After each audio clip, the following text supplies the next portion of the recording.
वसे हिची ठाई बहुपायी संतांच्या मनवणी केला वास नये नाश तये ठाई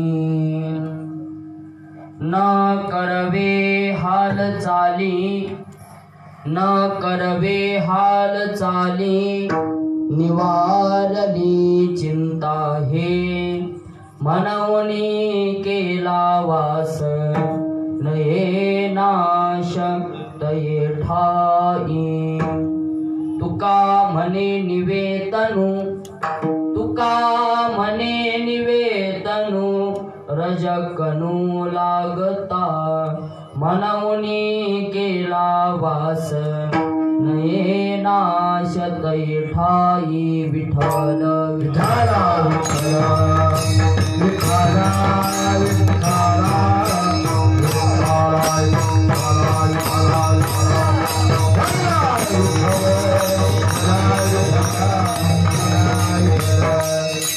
महायोग पीठे तटे भीमरत्यं वरं पुंडरीकाय दातुं मुनीन्द्रैः समागत्य तिष्ठन्तमानन्दकन्दं परब्रह्मलिङ्गं भजे पाण्डुरङ्गं पंढरीच्या देवराया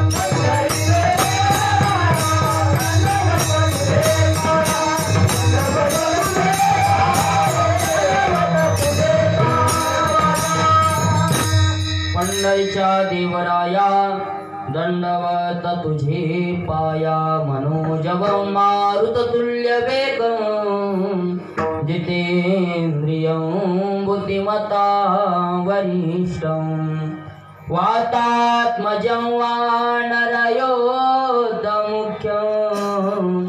श्रीरामदूतं शरणं प्रपद्ये सरस्वतीं नमस्तुभ्यं वरदे कामरूपिणीं विद्यारंभे करिष्यामि सिद्धिर्भवतु मे सदा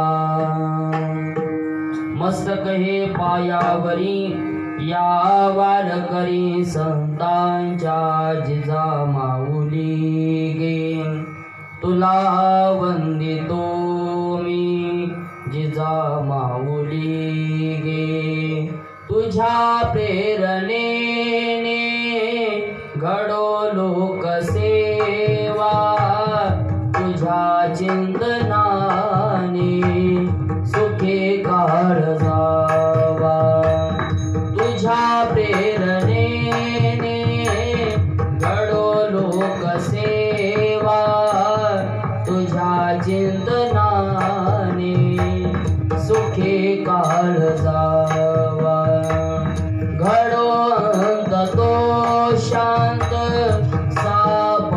साफल्यगामी जिजा माऊली गे तुला वंदितो मी जिजा माऊली गे तुला वंदितो मी सुख वसे हिची ठाई बहुपायी संतांच्या म्हणवणी केला वास नये किंवा नाही नाश तये ठाई प्रस्तुत प्राप्त कीर्तन रूपी सेवेकरिता निवडला गेलेला अभंग वैराग्याचे महामुरु वारकरी संप्रदायाचे कळस हिंदवी स्वराज्याचे संस्थापक छत्रपती शिवाजी महाराज यांची गुरुवर्य देहू निवासी जगद्गुरु तुकोबाराय यांचा जीवनामध्ये तुमच्या आमच्यासाठी संत कसे फायदेशीर आहेत किंवा संतांनी तुम्हा आम्हाला काय लाभ दिला आणि त्यांच्या जवळ गेल्यानंतर तुमच्या आमच्या जीवनामध्ये परिवर्तन काय झालं याचा विचार आजच्या अभंगातून तुकोबाराय मांडतात. विठ्ठल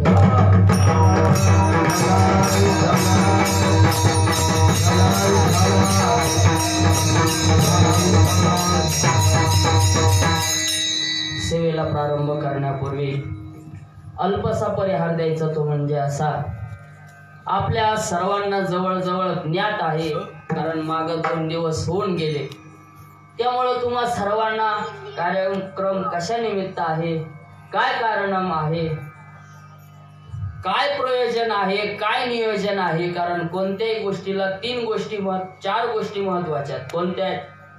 एक गोष्ट महत्वाची, त्याचा अधिकारी महत्वाचा असला पाहिजे. काही गोष्टी करत असताना त्या गोष्टीला त्याचा अधिकार पाहूनच कराव्या लागतात.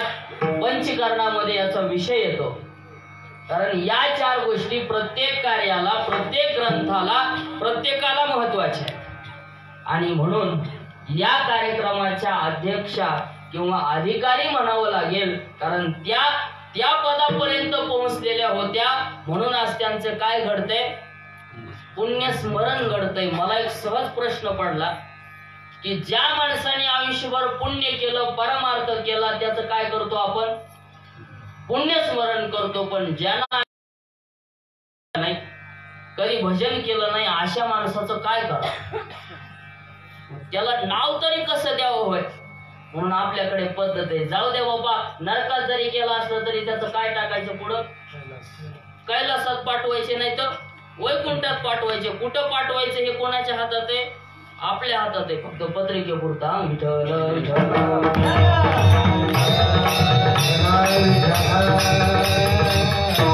म्हणून ज्या जीवनामध्ये आपण आचरण करत असताना, वागत असताना, आपल्या मुलांवरती चांगले संस्कार ज्यांनी दिले, आयुष्यभर परमार्थ केला, अशा आमच्या मातोश्री आजीबाई कैलासवासी मंडाबाई लक्ष्मणराव डांगे यांच्या या आज 2रं वर्ष आहे महाराज.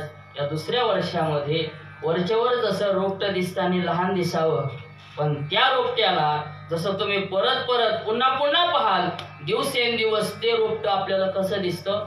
फुलायलेलं दिसतं, सुंदर दिसतं महाराज. त्याच्यावरती तेज आलेलं दिसतं. तसं हा सप्ताह गेली 2 वर्षापासून अविरतपणे परमार्थ प्रेमी आमचे, त्यांचे सुपुत्र असणारे रामदास लक्ष्मणराव डांगे यांनी अगदी सुंदर प्रकारे नियोजन केलं. आणि त्यांचीही 3 मुलं महाराज, आमचे बाळासाहेब रामदास डांगे, त्याचबरोबर राजकुमार रामदास डांगे, आणि त्यानंतर पुरुषोत्तम किंवा तुकाराम. म्हणजे एक देवाचं नाव आणि एक संताचं नाव. एक पुरुषोत्तम किंवा तुकाराम नाव अशीच ठेवली पाहिजेत महाराज. ठेवलं तर संताचं तरी, नाहीतर देवाचं तरी. पण आपल्याला तेवढी गोष्ट लक्षातच येत नाही. रोहन, पुन्हा आणखी बंटी, काय काय नावं ठेवतात. पण 3ही नावं महाराज अगदी सुंदर आहेत. म्हणून या सर्वांनी सुंदर प्रकारे नियोजन केलं. आणि नियोजन करत असताना सगळी माणसं घरच्यांसारखी आहेत. एक माझ्या मनातली गोष्ट बोलतो, मी कधी त्या झी टॉकीजवर गेलो नाही आणि जावं अशी काही इच्छाही नाही. गेलंच पाहिजे अशातला काही भाग नाही. पण जसं तिथं पाहतो ना महाराज आपण, एवढं शांत गंभीर वातावरण,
पण काही काही माणसं याच्यातलीच घ्यायला बसली, खर्च करायचे नाही याच्यातली घ्यायला बसली. पण कोणी असो, मग ते प्रत्येकाने आपल्या संपत्तीमधला 10% वाटा चांगल्या कार्यासाठी, परमार्थासाठी खर्च केला पाहिजे. आणि आमचे काय महाराज इथं कसल्याच पद्धतीची कमी नाही, सगळी माणसं घरच्या सारखे प्रेमाने आमच्या माता माऊल्या सुंदर अशी श्रीमद भागवत कथा, अगदी गोड कथा चालू आहे. आणि तुम्हाला चिंताही नाही महाराज, कथाकार शोधायची गरज नाही, कीर्तनकार शोधायची गरज नाही. मी तर म्हणतो तुमच्याकडे नंबर लागले असते, म्हणजे मागच्या वर्षी झाली ती या वर्षी नाही, या वर्षी झाली ती पुढच्या वर्षी नाही. म्हणजे कीर्तनकाराची कमी नाही, कथाकारांची कमी नाही, कारण त्याचं एक कारण आहे. ज्या ज्या वेळेस हे तुम्हाला भेटतील त्यावेळेस तुम्ही यांना कोणत्या गोष्टीत कमी केलं नाही, म्हणून आज या लोकांचे तुमच्याकडे कमी नाही.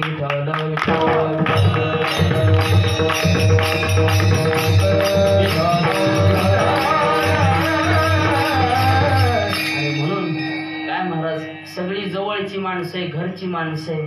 आणि त्यामध्ये सुंदर आमचे ज्यांनी महाराज आमचे बाळासाहेब असतील, या सगळ्यांना मार्गाला लावलं. नुसतं त्यांच्याकडे एक काम नाही, चांगली माणसं तर कुणी मार्गाला लाविलो. चांगल्या माणसांना काय बाळा भजन करत जावं हो महाराज, पण भुलणाऱ्या माणसाला मार्गाला लावणं फार कठीण आहे. जे बाजारला रविवारी जाताना मग आता सगळं संपलेलं असतं, ते देशी भक्त महाराज सरकार मान्य दुकानावर जाणारी माणसं विचार करत नाहीत आपल्याला गावाकडे जात असताना तिकिटाला पैसे शिल्लक राहतील का नाही राहतील याचाही विचार करत नाही. पण जेव्हा जात असताना अशी घोलणारी माणसं जर याच्याकडे आणायचं म्हटलं ना, त्याला खूप सामर्थ्य लागतं. आणि हे सगळं करत असताना अशी बरीच चांगली माणसं आणि वाईटालाही सुद्धा चांगल्यामध्ये आणण्यामध्ये ज्यांचा मोठा वाटा आहे आणि अगदी पुत्रवत प्रेम करतात तुमच्या आमच्या सर्वांचे हरिभक्त परायण उद्धवजी महाराज ठोंबरे ती या ठिकाणी उपस्थित आहेत. आणि अगदी महाराज लेकरासारखं कीर्तन श्रवण करतायत. मी नेहमी बोलत असतो, एखादा पंडित आहे महाराज, काशीच्या विद्यापीठामध्ये PhD शिकलेला, कुठं काशीच्या विद्यापीठामध्ये, केवढाही मोठा असू द्या, पण तो कधी हातामध्ये लेखणी घेईल का? नाही घेणार महाराज. पण त्याला घ्यावी लागते. कधी घ्यावी लागते? ज्यावेळेस स्वतःच्याच लेकराला कसं काढायचं, एक कसं काढायचं हे शिकवत असताना पंडित जरी असला तरी सुद्धा त्याला काय करावं लागतं, हातामध्ये पाटी घेऊन आपल्या लेकरांसाठी ज्ञान शिकवा.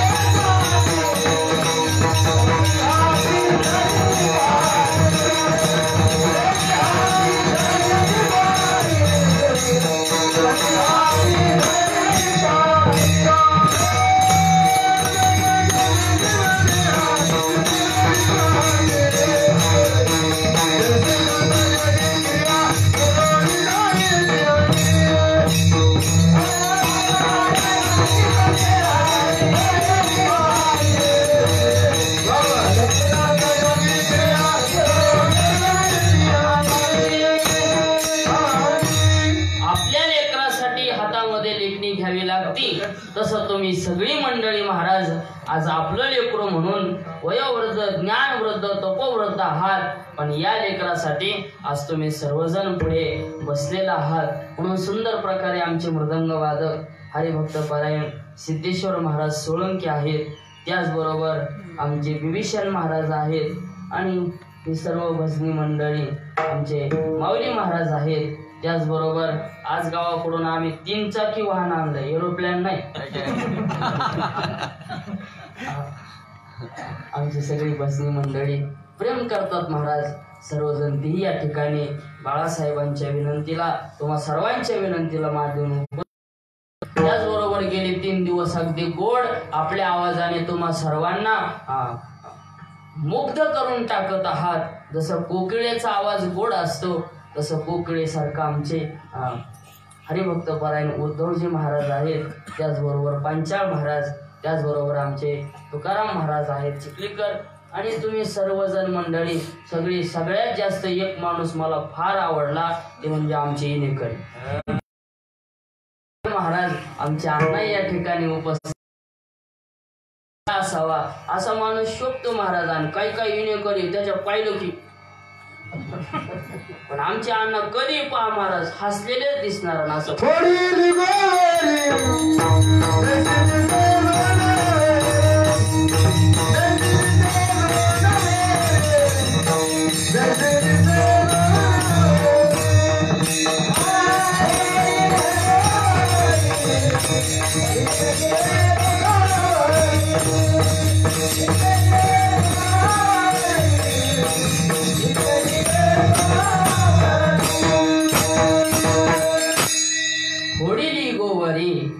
अगदी महाराज गौरी कशी दिसते तसं तुकोबाराय वर्णन करतात. म्हणून आमच्या माता माऊल्या पाठीमागे बसलेली मंडळी तुम्ही सर्वजण अगदी माईक सिस्टीम वाले गोड दादा आहेत महाराज. तुम्हालाही धन्यवाद. म्हणजे अगोदर धन्यवाद दिलं म्हणजे 2 तास बरोबर अगदी गोड कडेला जातात. काही काही उशिरा देतात पण ते उशिरा दिल्यानंतर संपायच्या वेळेला काय उपयोग. आधी गोड दिलं म्हणजे नंतर शेवटपर्यंत गोड जातं. अगदी गोड माईक सिस्टीम आहे. तुम्हालाही धन्यवाद. आता सगळी माणसं ही आपलीच आहेत, सगळी जवळची आहेत. म्हणून कोणाचं नाव घ्यावं कोणाचं ठेवावं बरं सगळ्याचीच घ्यावं तर सगळ्याचे नाव घेता घेता 2 तास निघून जातील. म्हणून तुम्हा सर्वांच्या चरणी साष्टांग प्रणिपात करतो. नाव घेतलं तरी तुमचाच आहे आणि नाही घेतलं तरी सुद्धा कोणाचं आहे तुमचाच आहे. विठ्ठल विठ्ठल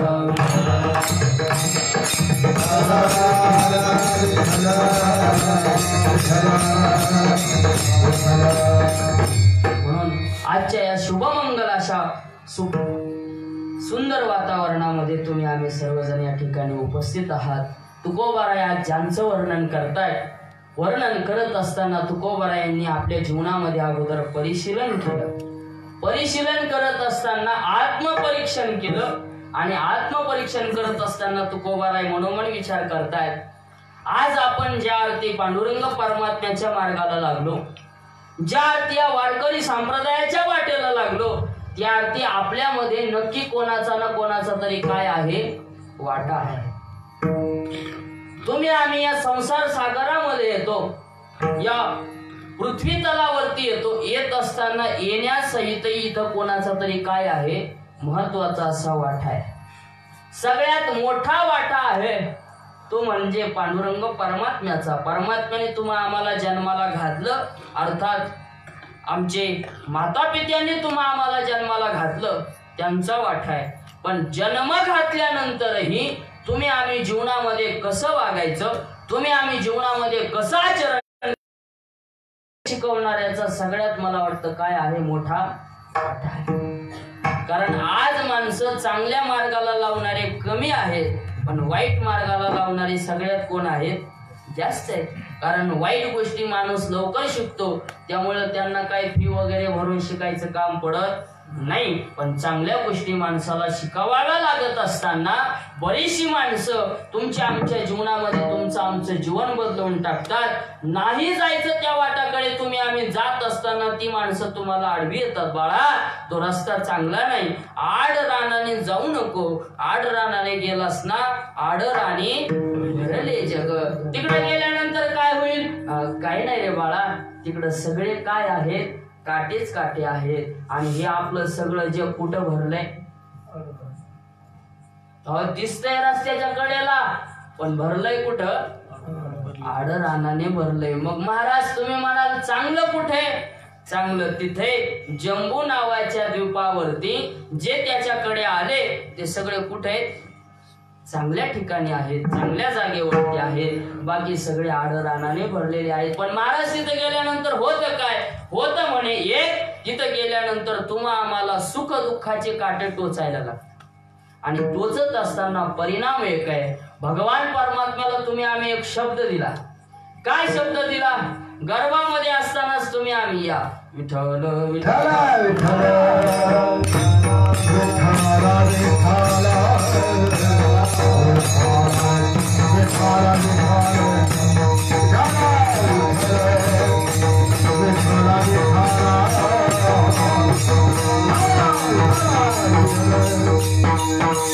तुम्ही आम्ही येत असता असताना ज्या भगवान परमात्म्याने तुम्हा आम्हाला या जन्माला घातलं त्या भगवान परमात्म्याला तुम्ही आम्ही विसरलो. प्रत्येकाने एक शब्द दिला महाराज. काय शब्द दिला? एक वेळ केली या दुःखाला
शब्द दिला. शब्द देत असताना सांगितलं देवा काही कर रे. इथं काय साधे हाल आहेत का? सगळं तिथंच आहे ना महाराज. कधी गेलो त्याच्यात त्या जेलमध्ये लॉकअप मध्ये आता त्याच्यातलं आपल्याला काय जास्त माहिती. पण आमचे चाटगावकर बाळासाहेब यांना लोकांना माहिती असतं महाराज. बाहेर फिरणाऱ्या लोकांना सगळं माहिती असतं. कुठं कुठं काय असतं, कसं असतं, काय असतं ते सांगणारी लोक सांगतात. म्हणे अहो कशाला जाऊ देत नाहीत. कशाला म्हणजे कशालाच नाही. 1 नंबर येऊ की 2 नंबर येऊ की काय येऊ सगळं कुठं म्हणे आतमध्ये आहे. तसलंच आहे पाहिजे. जीव त्रासून जातो आणि त्रासून गेल्यानंतर भगवंताला हात जोडतो. देवा काही कर रे. खूप कष्ट झालेत काय सांगू गरिबीची यातना मज भोगिता नारायणा. देवा मांस मळ मूत्र या सगळ्या गोष्टी कुठे आहेत? तिथे आहेत. पण देवाला आपली विनंती पांडुरंग परमात्मा ऐकतो. हात जोडल्यानंतर देवही ऐकतो. ऐकल्यानंतर तुम्ही आम्हाला बाहेर काढतो. पण बाहेर काढल्यानंतर तुम्ही आम्ही म्हणजे सगळ्यात जास्त धोकाबाज कोण असेल तर ती माणसाची जात.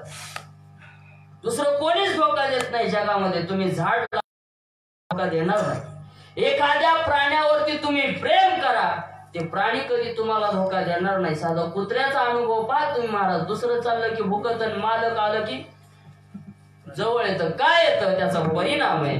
तुम्ही एखाद्या प्राण्याला जीव लावा, प्रेम द्या तर ते प्राणी कधी तुम्हाला धोका देत नाही. पण असा एक प्राणी आहे पाय फक्त 2च आहेत पण सगळ्यात धोका देण्यामध्ये नंबर 1. या प्राण्याने कोणाकोणाला धोका दिला? साक्षात जगाचा परमात्मा, जगाचा मालक, त्याला आपण काय केला? आपण धोका दिला. धोका देत असताना मग आता देवाने आपल्या विश्वासघाताचा गुन्हा दाखल करायला पाहिजे का नाही? कसं आपण त्याचा विश्वासघातच केला ना. पण देवही एवढा हुशार आहे. त्याचे खालचे शब्द खूप आहेत महाराज. कोणी म्हणतो धोका, कोणी गद्दारी, सगळ्यात त्यानं बेईमानी केली हो असं माणसं व्यवहारात म्हणतात. आणि तुम्ही आम्ही देवासोबत काय केली तेच केलं. कोणी कोणी केली? जे कधीच इकडे येत नाही त्यांनी केली. तू म्हणतो महाराज आम्ही दररोज कीर्तनाला तर आमच्यावर तुमच्यावर नाही. जे इकडे येतच नाही त्यांनी, ज्यांनी कधी भगवान पांडुरंग परमात्म्याचं नाव आपल्या मुखाला घेतलं नाही त्यांनी देवासोबत काय केली? गद्दारी केली, बेईमानी केली, धोका दिला.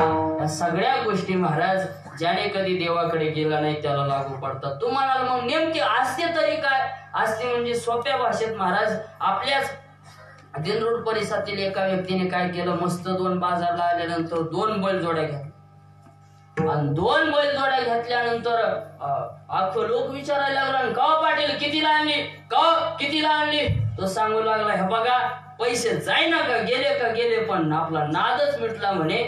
एक 50 आहे. जोडी कितीची आहे? लाखाची. बरोबर लाखाची. हो. सगळं अख्खं गाव विचारायला, कारण तसले बैल गावातच नव्हते. लोकांना काय विचारणार, द्यायचे का घ्यायचं? उगा पाटलाला वा खूप चांगली म्हणले की पाटील. प्रत्येकाने यायचं, कितीला आणली असे एवढं. बर. पण एक जण शहाणा होता म्हणे, पाटील बैलजोडी नंबर 1 आणली हो, जाऊ द्या पैसे गेले का गेले पण दिसायला भारी. पण मी म्हणतो कधी हाणून पाहिले का नाही? त्यांनी सांगितलं सगळं झालंय पण तेवढंच राहील. झोपले महाराज बैलगाडीला, आणि बैलगाडीला झोपल्यानंतर यानं हात केलं बरोबर. जी बैल सुटल्याबरोबर अख्ख्या गावाला येडा आणता नदी होती. नदीवरून बैलगाडी चालली, पण जाता बैलगाडी जात असताना महाराज चालत असताना त्याच नदीवरती एक माऊली धुणं धुत होती. आणि धुणं धुत असताना धुता तिचं लेकरू त्या पुलावर खेळत होतं. तिनं सांगितलं, ओ बाई लेकरू उचला, बैल ऐकत नाही, गाडी पळते, अंगावरून जाईल. आता त्या बाईनं उचलाव का नाही? बाई म्हटली, घाल बरं, कसं घालतेस पाहते. आणि गेली महाराज. लेकरू अंगावरून गेल्यानंतर मेलं. ते मेल्यानंतर आता त्याचा कुठं झाला ते कोर्टामध्ये केस गेली.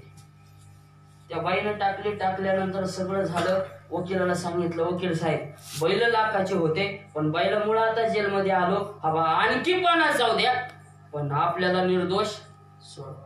आता ते वकील म्हणजे वकिलाचीच भाषा. महाराज तुम्ही चिंताच करू नका, आपला एवढा अभ्यास झाला, एल बिल सगळं झालंय म्हणे, तुम्ही चिंताच करू नका, तुम्हाला आम्ही काय करणार, निर्दोष सोडणार. बर किती फी म्हणे?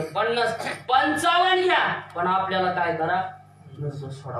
बर सगळं झाल्यानंतर महाराज आतमध्ये पण सांगितलं वकील साहेबांनी एक काम करायचं म्हणे. काही विचारलं, जज साहेबांनी काही जरी विचारलं ना तरी काहीच बोलायचं नाही. पण ह्या आता मालकच असला, आता 1.5 लाख नुसत्या बैलाच्या कुटाण्यात खर्च करणारा माणूस म्हटलं नाही, पण मला बोलावंच वाटल्या. बोलायचं नाही हो, तुम्ही फक्त शांत. नाही पण बोलावंच वाटल्या. काहीच बोलायचं नाही पण बोलावंच वाटल्या. ते म्हटलं मग आता काय करा, आपलं गुई म्हणायचं. ठरलं महाराज दोघांचं. आतमध्ये गेलं. जज साहेबांनी विचारता त्या पुढच्या वकिलांना नाव विचारायचं, का हो तुमचं नाव काय? गुई. तुमचं गाव? गुई. वकिलाला वाटलं असल हो, आता नाव बी गुई, गाव बी गुई, असल पण काही विचारलं की त्याला एकच करायचं, गुई. विचारता त्या बाईलाच राग आला. आणि राग आल्यावर ती म्हणे, हा जज साहेब बघा आता कसं गुई म्हणायला लागले. आणि तो आरडत होता की ओ बाई लेकरू उचला ना, आता म्हणतोय गुई. हे म्हणले होते ना उचला. हो, मग तुम्ही उचललं नाही तर दोष कोणाचा आहे? तुमचा आहे. निर्दोष सुटल्याबरोबर महाराज ते वकील ते सगळे बाहेर आले. पायऱ्या उभा राहिले कोर्टाच्या. आणि उभा राहिल्यानंतर वकील साहेबांनी सांगितलं, हे बघा आता त्याचं सांगण्याची स्टाईल आपलं असं आहे, मी म्हणलं होतं ना तुम्हाला आपली केस फेल जाणारच नाही, मग लबाडी का असा ना पण जाणारच नाही. आपण तुम्हाला सगळं सांगितलं होतं, शब्द दिला होता आपलं खरंच होणार. मग आता आमची तेवढी फीस म्हणल्याबरोबर या मालकाने सांगितलं गुई. अर्थात ते म्हणे, साहेब तुम्हाला लागलंच काही नाही, काय पाहिजे म्हणले, तुम्ही फक्त काय म्हटलात गुई या शब्दानेच केस मिटली ना, म्हणून आता तुमची फी सुद्धा. म्हणून महाराज सगळं झालं, पण त्या वकील साहेबासोबत काय केली? गद्दारी केली, बेईमानी केली. तसं तुम्ही आम्ही येत असताना देवाला सुद्धा असा शब्द दिला होता, तुमचं सगळं फेडून टाकण्यात येईल, फक्त आम्हाला इथून बाहेर काढा. आणि माणसाने एकदा गद्दारी केली की आयुष्यभर त्याला काय भोगावं लागतं? दुःख भोगावं लागतं. तुकोबाराय बोलतायत, आम्ही मात्र देवासोबत बेईमानी करणार नाही, कारण आमच्या रक्तामध्ये गद्दारी करणं नाही, आम्ही गद्दारी करणार नाही. कारण आम्हाला ज्यांनी शिकवलं ना ते संत आहेत, आम्ही संतांच्या मार्गाने चाललो आणि त्यांच्या मार्गाने चालत असल्यामुळे आमच्या जीवनामध्ये त्यांच्या जवळ गेल्यानंतर सुखाचा अपार वास आहे. आणि आम्ही जर त्यांच्या जवळ गेल्यानंतर कोणाला धोका देणार? कायम पांडुरंग परमात्म्याचं नामस्मरण करणार. हो महाराज खरंय, पण ते सुख कोणाजवळ आहे? तुकोबाराय बोलतायत अभंगाच्या प्रथम सुख वासे ह्याची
आहोत ना, आम्हाला सुखच मिळेल, कारण आपले 9:30 वाजत आले.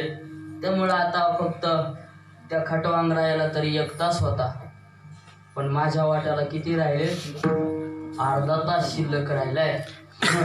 अर्ध्या तासामध्ये आपण थोडंसं चिंतन करणार आहोत.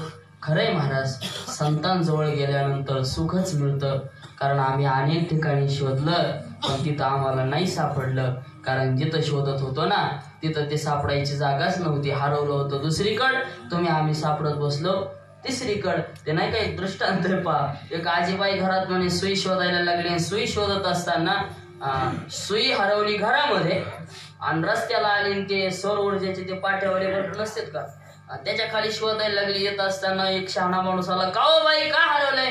काय सांगू बाळा, माझी सुई हरवली. बरं हरवली? कुठं हरवली? घरामध्ये. काय करता करता कुठं गेली आणि काही कळालंच नाही. कुठं म्हणलात? घरामध्ये. अहो मग घरातच शोधावं लागेल ना. तसं नाही म्हणे बाळा, सुई घरात हरवली पण तिथं अंधार आहे. आता इथं उजेड आहे, याच्या खाली शोधते. कुठं? सुई घरात हरवली, शोधायला कुठं? महाराज, तुमचं आमचं तसंच आहे. तुकोबाराय बोलतायत, मला मात्र शाश्वत सुखाची जागा सापडली की जिथं गेल्यानंतर कधीही मला बाहेर होता येणार नाही. बरं सोप्या भाषेत सांगायचं झालं, तुम्ही आम्ही सगळे कोणाच्या संगतीला? संतांच्या संगतीला, तुकोबारायांच्या संगतीला. खरंय, कारण आज जरी तुकोबाराय नसले तरी तुम्ही आम्ही तुकोबारायांच्या विचारांनी जगणारे आहोत. आणि त्यांच्या विचारांच्या संगतीला आलात की बस माणूस जीवनभर सुखी राहतो. अगदी खरंय महाराज. नुसतं मग तुम्ही पोशाख जरी तुकोबारायांच्या विचारांच्या संगतीत राहणाऱ्या लोकांसारखा घातला तरी लोक तुम्हाला काय करतात? जे यारे घालतात, पण असल्याचीच गर्दी जास्त झाली आणि यांची गर्दी जास्त झाल्यामुळे लोक चांगल्याला टोले द्यायला लागले.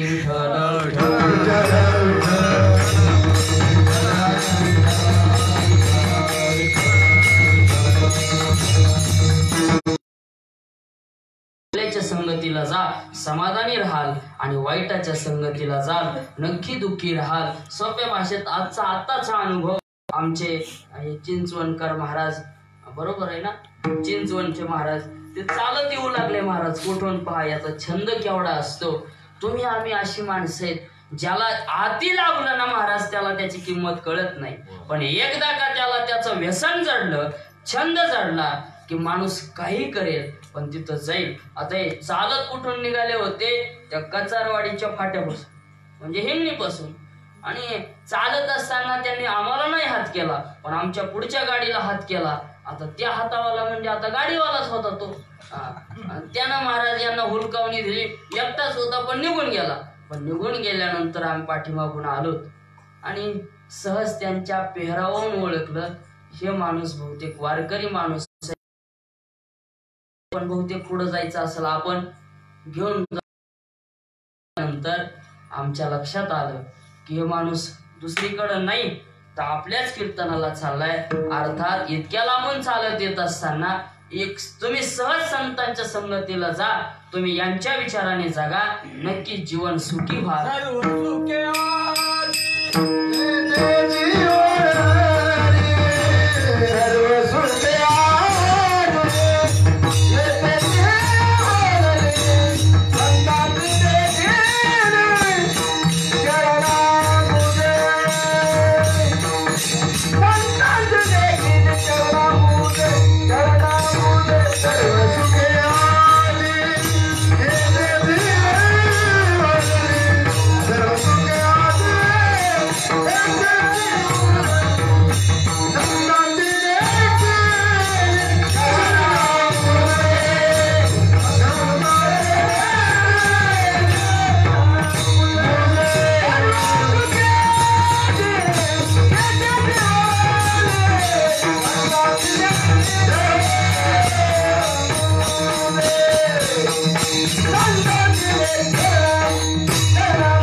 संतांची देखील चरणांबुजे. खरंय महाराज, तिथे गेल्यानंतर सुख मिळतं. आमचे चोखोबाराय सांगतायत, सुख अनुपम संतांचे चरणी, प्रत्यक्ष अलंका भुवनी नांदत असे. बोलता येईल तेवढं तुम्हा आम्हाला महाराज आमच्या संतांबद्दल, सुखाबद्दल बोल भाषेत सांगता. जनाबाई सामान्य कुटुंबातील, अगदी सामान्य कुटुंबातून राहत असताना अगदी उशिरा झालेला अपत्य झाली, ती मुलगीच झाली. आणि दोघाही दाम्पत्याने विचार केला आता जास्त दिवस टिकणार नाही. अगदी उतार वय लागल्यानंतर झालेलं अपत्य होतं, पण आपण गेल्यानंतर आपल्या जणीला कोण सांभाळेल याची चिंता त्यांना लागल्यानंतर त्यांनी गंगा खेळवून गेले. आणि गेल्यानंतर तिथं पांडुरंगा पुढे उभा राहिले. आणि उभा राहिल्यानंतर सांगितलं, देवा आम्ही आता थोड्या दिवसाची साथी आहे. तिथे गेल्यानंतर महाराज ते कॉलरा नावाची साथ आली. आणि त्या साथीने जनाबाईचे आई वडील दोघही काय झाले, मृत्यू पावले. आणि मृत्यू पावल्यानंतर जाता जाता देवाकडे बोट करून सांगितलंच, देवा माझी जणी आज मी तुझ्या ओटीमध्ये टाकतोय. आणि माझ्या जणीला कोणी भाऊ नाही, मामा नाही, कोणी नाही, कोणी नाही, कोणी नाही. माझ्या जणीसाठी सगळा तू आहेस. फक्त जाताना एक लक्षात ठेव, माझ्या जणीला तुझ्या नामदेवासारखं प्रेम लाव, बास बाकी दुसरं काय. पांडुरंग परमात्म्याच्या ओटीत टाकली. टाकल्यानंतर ती जनाबाई महाराज नामदेव महाराजांनी सांभाळण्यासाठी पांडुरंग परमात्म्याने सांगितलं, नामदेवा जणी आता आपल्याकडे राहणार आहे. साधारण आहे, तुम्ही जरी चांगल्या वारकऱ्यामध्ये असलात ना तरी ही जणी म्हणजे अतिशय सामान्य कुटुंबातून आलेली रे. शेळ्या मेंढ्या सांभाळणारा जो समाज असतो, धनगर समाजाच्या जनाबाई, आता सगळी माणसं सुधारली. पण त्या काळामध्ये काही लोक भेदभाव करायचे, जवळ येऊ देत नसे. नामदेवा माझ्या जणीला फारसं काही कळत नाही, माझ्या जणीला नाही कोणी.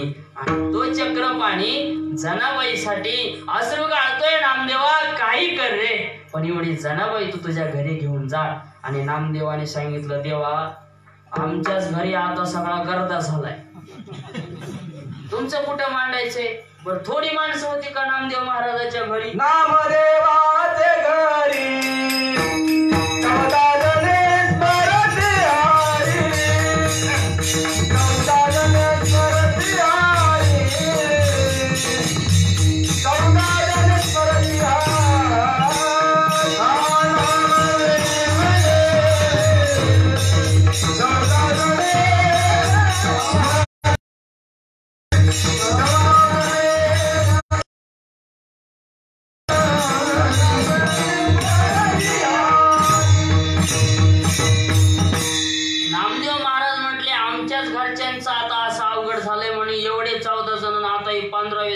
नाही नाही नामदेवा घेऊनच जावं लागेल. बर बर. घेता घेता जनाबाई नामदेव महाराजांकडे गेली. मला सांगायचे, संतांच्या ठिकाणी तुम्ही वास केला तर त्याचा परिणाम काय होतो. जनाबाई नामदेव महाराजांच्या घरी राहिले, पण राहत असताना एक सांगतो महाराज, ही जनाबाई आजची नाही, ही जनाबाई पाठीमागच्या 4 कुळांपासून चालत, 4 युगांपासून चालत. आणि तीही सगळीकडे महाराज एक प्रमाण आहे वा गोड.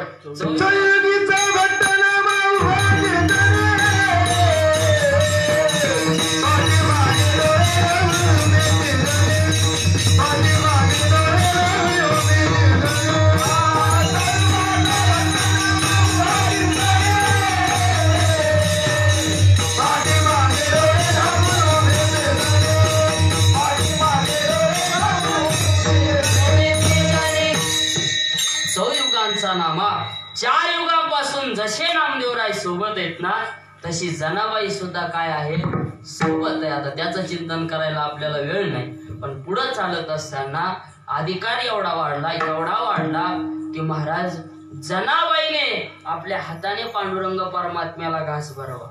कोणी? जनाबाईने. आता मला सांगा, गुरु मोठा असतो का शिष्य मोठा असतो? तुमच्याकडे कसं आहे? वडील मोठा का लेकरू मोठं? वडील मोठा.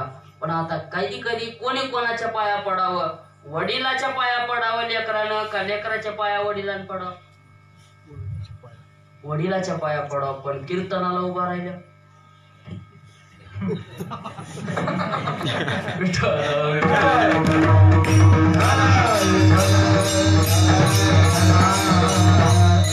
साक्षात पांडुरंग परमात्म्याच्या जवळ मला सांगायचंय, देव घास भरवायचा जणे, आज भूक लागली, आपल्या तुमच्यातच जेवायचंय. कोण म्हणतंय तुम्ही चिंता करू नका, आम्ही जेवणच जाणार जणे, आज तुमच्यातच जेवायचं. बर बर बर. पण जनाबाईच्या घरी देव हक्काने जेवायला यायचा आणि नामदेव महाराजाला देवाला हट्टाने जीव घालावा लागला. फरक एवढा आहे. छोटस लुटू बाळ देवाकडे गेल्यानंतर महाराज छोटीशी मूर्ती घास तोंडा पुढे बोलवलं, चला चला देवा चला. देव एक नाही दोन नाही, जशाला तसेच. नामदेव महाराज विचार करायला लागले, बहुतेक आज देव आपल्यावर रुसला असेल, एखादी कॅडबेरी काही नसेल त्याला रुसला असेल. देवा चला चला. पण थोडे वेळ झालो, अर्धा तास दोघांचं चालायला. महाराज नामदेव महाराजांनी देवाकडे पाहावं, देवाने नामदेव महाराजाकडे पाहावं, पण देव काही महाराज नामदेव महाराजाचा घास घ्यायला तयार नाही. आता लहान बुद्धी आहे, नामदेव महाराज आहे, पण मनामध्ये हट्ट भरला की देव आपल्या वडिलाच्या हाताने दररोजचा जेवतो, आपलं काय भानगड. आणि प्रश्न पडल्यानंतर देव महाराज चला चला चला, नामदेव महाराजाच्याकडे काही देव यायला तयार नाही. पण शेवटी नामदेव महाराजांना राग आला, बाद झालं देवा, आता जर नाहीत ना जेवलात ना तर मी डोकं फोडेन. करीन आत्मघात तुझे पासी, करीन आत्मघात तुझे पासी, करीन आत्मघात तुझे पासी, करीन आत्मघात तुझे पासी.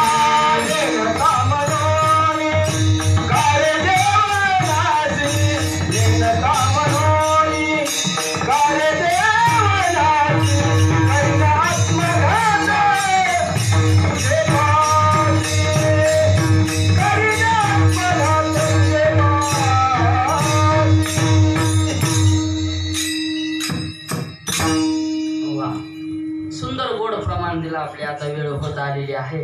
आणखी आपल्याला किती चरण पार पाडायचे? 3 चरण पार पाडायचे. आणि कसं आहे माहितीये का, आता बोलत असताना कीर्तन थोडं करावं तो काही असे बी असते, एवढंच पाठ होतं तेवढं बड बड बड बड सांगितलं, आता संपलं की केलं.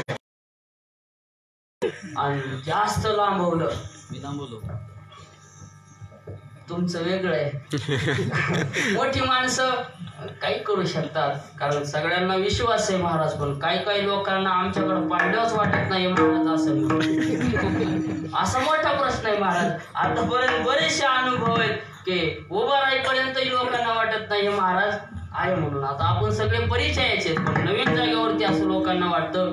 आणि लांबवलं की मग माणसं म्हणतात बहुतेक महिन्यातून एखादंच असेल, बहुतेक आजच या आपण सापडलो, आज सापडल्यानंतर यांनी आपल्यावर चालू केलं, म्हणून थोडस आपलं अगदी. आणि 3ही चरण आपल्याला धावत्या वेगामध्ये सोडवायचे आहेत. मला सांगायचा मुद्दा एक आहे, जी जनाबाई जिचा कसलाही अधिकार नव्हता, जिच्या पाठीमागे परमार्थाची पार्श्वभूमी व्यावहारिक दृष्टीने कसली नव्हती, पण ती जनाबाई नामदेवरायांजवळ गेली. आणि नामदेवरायांजवळ गेल्यानंतर जनाबाईने झाडून काढावं आणि केर कोणी भरावा? माझ्या चक्रपाणी केर भरी चक्रपाणी. त्या पांडुरंग परमात्म्याच्या दरबारामध्ये स्वतः देवाने भरावं, एवढा अधिकार जनाबाईचा झाला. लोक म्हटली महाराज त्यांचा नाश न बरं झाला, कोणीच नसताना ते एवढ्या पदापर्यंत कसे काय पोहोचल्या? तुकोबाराय म्हटले, जे संतांच्या जवळ जातील ना ते सर्वजण तिथे गेल्यानंतर त्यांचा कधी नाश होत नाही. अभंगाचं दुसरं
अहो आमचा नाश झाला नाही त्याचं कारण एक आहे, आम्ही त्या ठिकाणी वास केला राहिलो, जाऊन आलो नाही.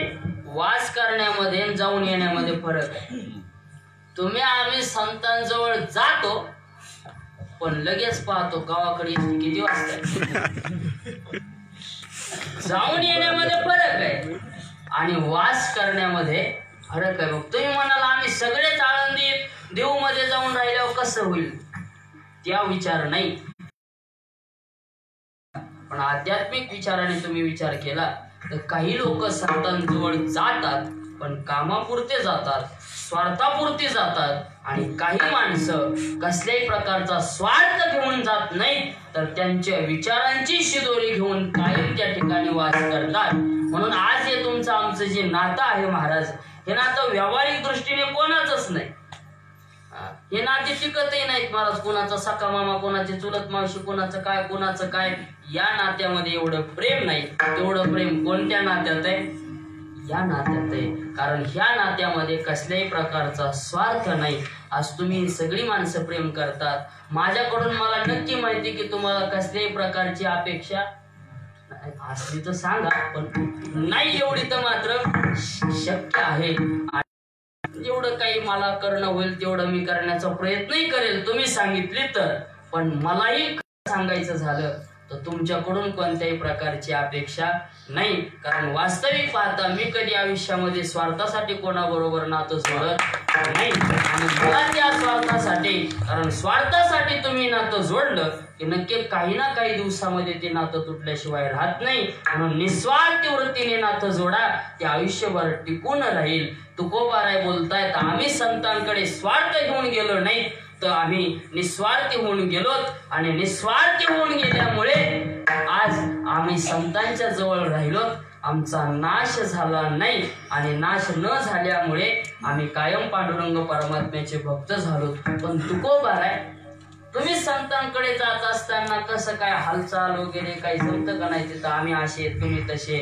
तुकोबाराय म्हटले हे बघा, देवाकडे जात असताना थोडं वाकून लावून जावं, पण संतांकडे जात असताना तुम्ही कसेही जा, संत तुम्हाला स्वीकारतील. आमचा वारकरी संप्रदाय असा आहे, मग तो कसाही असो किंवा कसाही असो. होते का नाही एक जण कसाही आपल्यात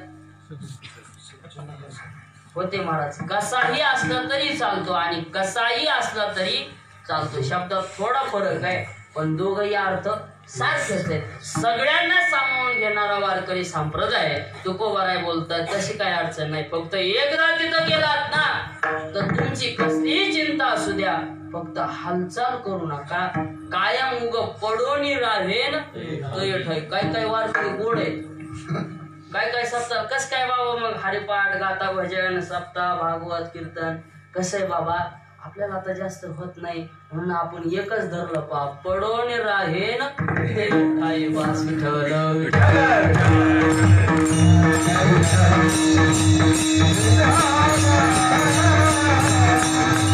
संतांजवळ गेलात ना फक्त शांत राहा. पण महाराज शांत राहून आमच्या चिंता, अहो सगळ्या चिंता दूर होतील अभंगाच्या तिसऱ्या.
हालचाल करू नका. तुम्हा आम्हाला त्या गोष्टी शिवाय तर जमत नाही.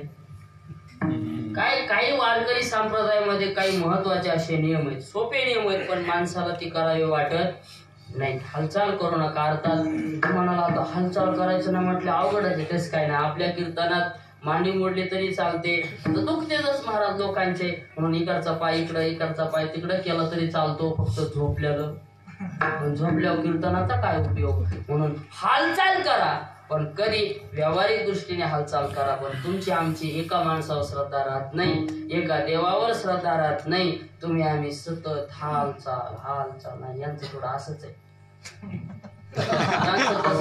अहो अशातच काय परमार्थ करण्याचा अर्थ आहे. हालचाल करू नका, कोणावर तरी श्रद्धा ठेवा, आयुष्यभर एकावरती निष्ठा ठेवा, एका देवावरती प्रेम ठेवा. कोणताही देव असो महाराज, आपण वारकरी संप्रदाय सगळ्या देवांना मानणार आहे. मग शैव असो कोणी असो, आपण सगळ्यांना श्रद्धास्थानी मानतो, कारण हे सगळेजण एक आहात. पण अशी वेळ येऊ द्या की जर माझ्या पांडुरंग परमात्म्याबद्दल कोणी काही एक शब्द जरी बोललं तरी आपल्याला ते जमणार नाही, कारण मी त्याला सर्वस्व मानलेलं आहे. अशी जेव्हा तुमची भावना होईल तेव्हा महाराज म्हणायचं की यांनी कधी हालचाल केली.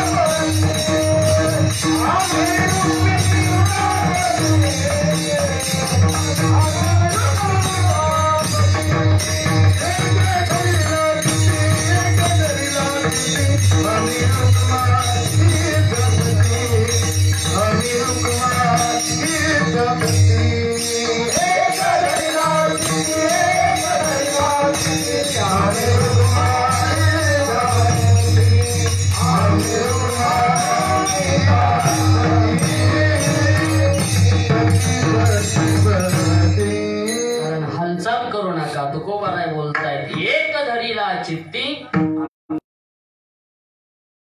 एकाकडे जा आणि जात असताना कायमस्वरूपी त्याच्याकडे निष्ठा ठेवा, श्रद्धा ठेवा, प्रेम ठेवा.